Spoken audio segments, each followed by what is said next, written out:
Samajwadi party के सांसद शफीकुर रहमान बर्क ने फिर उठाया मुस्लिमों के साथ मॉब लिंचिंग का मुद्दा। एबीपी 24 न्यूज से मैं चेतना मिश्रा। संभल में समाजवादी पार्टी के सांसद शफीकुर रहमान बर्क ने एक बार फिर मुस्लिमों के साथ मॉब लिंचिंग का मुद्दा उठाया है। सपा सांसद ने मॉब लिंचिंग के मुद्दे पर बीजेपी सरकार आरोप लगाते हुए कहा कि बीजेपी सरकार मॉब लिंचिंग की घटनाओं को रोकने के लिए कोई कदम नहीं उठा रही है, जबकि बीजेपी सरकार में मॉब लिंचिंग कर मुस्लिमों को खास तौर से निशाना बनाया जा रहा है। संभल में समाजवादी पार्टी के सांसद शफीकुर रहमान बर्क ने एक बार फिर मॉब लिंचिंग की घटनाओं को लेकर बीजेपी सरकार पर निशाना साधा है। बीते बुधवार को जिला प्रशासन की जिला विकास समन्वय व अनुश्रवण समिति की बैठक में शामिल होने पहुंचे सपा के सांसद शफीकुर रहमान बर्क ने मॉब लिंचिंग की घटनाओं के मामले में बीजेपी पर आरोप लगाते हुए कहा कि बीजेपी सरकार मॉब लिंचिंग की घटनाओं को रोकने के लिए कोई कदम नहीं उठा रही है, जबकि बीजेपी सरकार में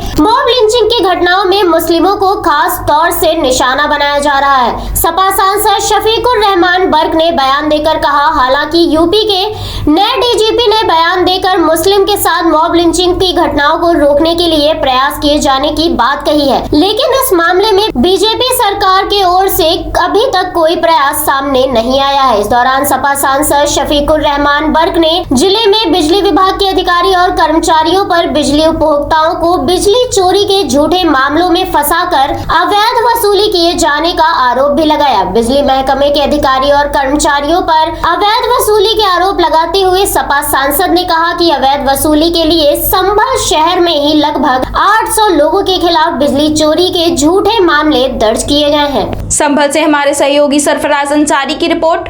उसमें पब्लिक के मसाइल थे, मुख्तलिफ डिपार्टमेंट के, बिजली के भी थे और डिपार्टमेंट के भी थे, बहरहाल और बीएसए के भी थे और थे। मतलब ये कि उसमें नुमाइंदों की मीटिंग थी, दिशा में सबके ऑफिसर आते हैं, उसके नुमाइंदे आते हैं, तो लिहाजा नुमाइंदों ने अपनी अपनी बातें रखी। कामों की समीक्षा उस पर बहरहाल कोई किसी प्रकार की मैं भी यही कह दिया कि उसको उस पर अमल होना चाहिए। कोई किसी प्रकार की कमियां सामने आई क्या? है? किसी प्रकार की जिले में कमियां सामने आई? कमी यह है कि मैंने कहा कि एक तो बिजली के महकमे में बहुत ज़्यादा शिकायत मेरे पास आ रही है कि वो लोग यानी गरीब आदमियों के लगभग 400 आदमियों के खिलाफ उन्होंने रिपोर्टें लिख रखी हैं और सिर्फ इसलिए कि पैसा कमाने की वजह से, और ये यही करते हैं कि ये छोटे वाले ये जेई और वो एसडीओ वगैरह। बात समाजवादी पार्टी की आती है तो मुस्लिमों को जोड़ने के लिए समाजवादी पार्टी क्या कर रही है? समाजवादी पार्टी इलेक्शन की तैयारी कर रही है और इंशाअल्लाह हम इलेक्शन जीतेंगे।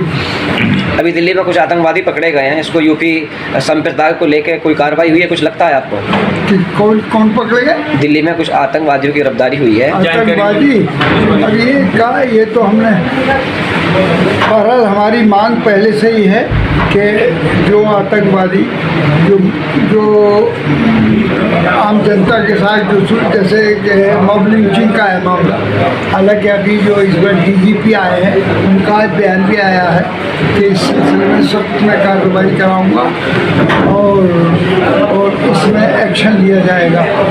लेकिन ये बीजेपी गवर्नमेंट उसमें कोई एक्शन नहीं ले रही आज तक और लोगों को बिला वजह घेर कर, ख़ास तौर से मुसलमानों को पकड़ कर कि झूठा सच्ची कोई बात कहकर 150 आदमी आए उसे जान से मार दिया। ये कहाँ का इंसाफ है भाई? सब्सक्राइब कीजिए हमारे न्यूज़ चैनल को और बेल आइकन को प्रेस करना ना भूलें ताकि हमारे नए वीडियोस का नोटिफिकेशन आपको मिलता रहे।